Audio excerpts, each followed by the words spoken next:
Well, hello. The title for this video is simple. It's called Health Challenges, and it's for the 15th of October, although I'm recording it 1 week from my birthday. My dad died shortly after his 54th birthday. During the last 7 years of his life, he had 4 open heart surgeries and 2 operations to remove the scar tissue resulting from those. That means his chest was cut open 6 times. He also had prostate surgery in that time frame. His brother refused medical treatment and died of a massive heart attack at age 60. Unlike them, my heart issue is with failing valves, not artery blockages. I have had 2 open heart surgeries. I'm still alive 1 week away from my 70th birthday. I will never again submit myself to current medical practices or drugs. I take daily vitamins and supplements, and I exercise 5 days a week in the gym. Despite the progress I've made in the past year and a half, I have symptoms that might mean more issues in my body. So if you wonder why I seem so negative at times, it is because I realize my time to fulfill my life mission may be cut short. Indeed, for me, this is no small issue. During this past week, I have been helping my son clear the Brazilian pepper tree and all the vines that were growing in it that fell from the neighbor's yard across 2 fences into my son's swimming pool. And it is a massive job trying to clean that up. The neighbors whose tree it was have helped a little bit, but most of the work has been done by my son and myself. There was a man that came by yesterday and helped us for several hours, actually, I think 4 or 5 hours. And that was much appreciated.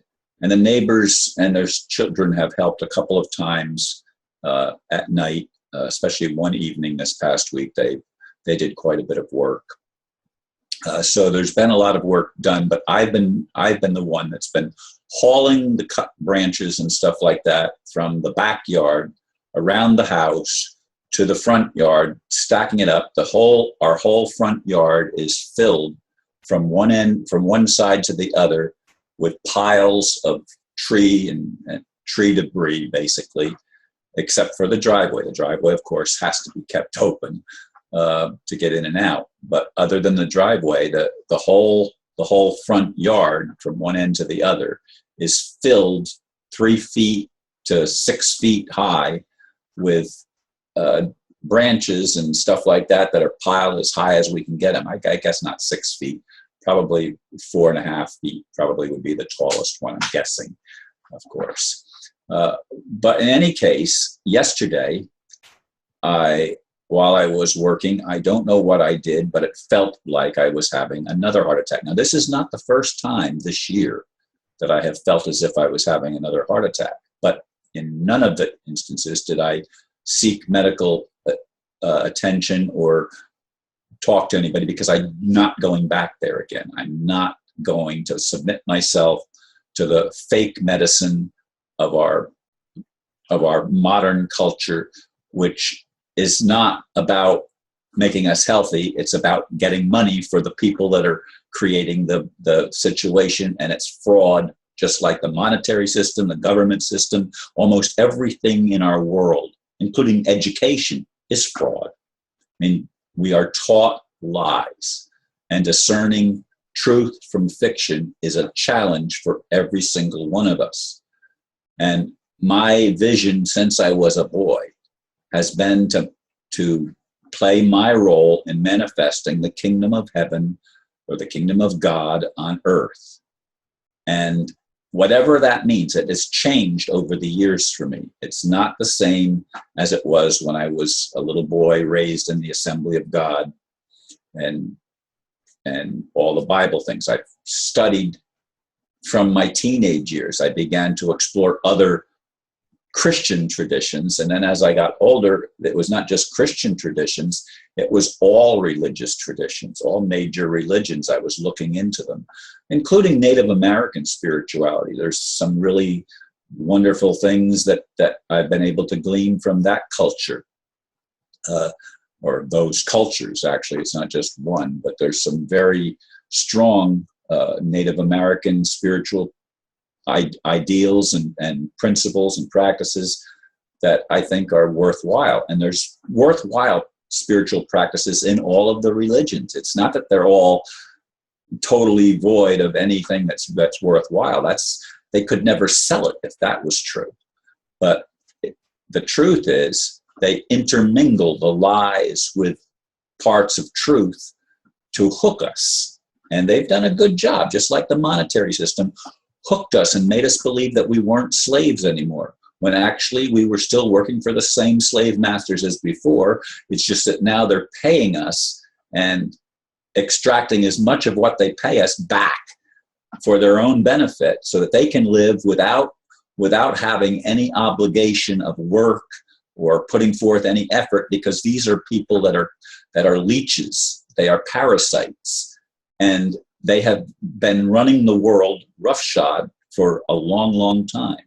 Is it a wonder that we have health challenges when their ideal in our current generation, in our current situation, is not to make us healthy, not to make us well, but to keep us in bondage to their economic system and to their medical system, which is always, if it fixes one thing, it does it at the expense of another thing. So each solution has its own problem wrapped in the solution, so that you have to buy more drugs. And it's a vicious, vicious cycle. And if God doesn't take, I don't see man, I mean, even with all the awakening that's occurring, I don't see mankind at the level that we can throw off this beast alone.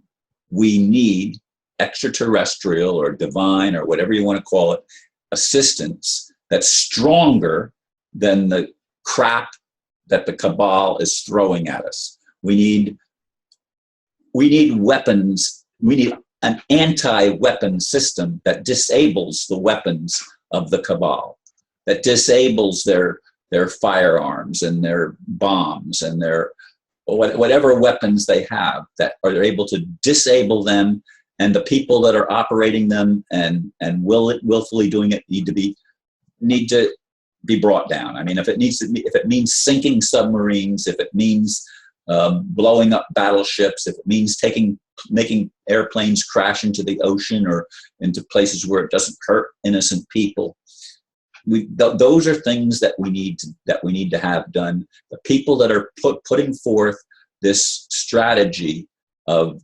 terror, and the terrorists are the people that run the governments, and the worst terrorists are in Rome and in London and in Washington, D.C.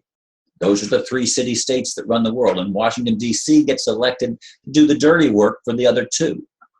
We're the ones that are the warmongers that go into every corner of the world, as they say, and cause ruckus and cause terror.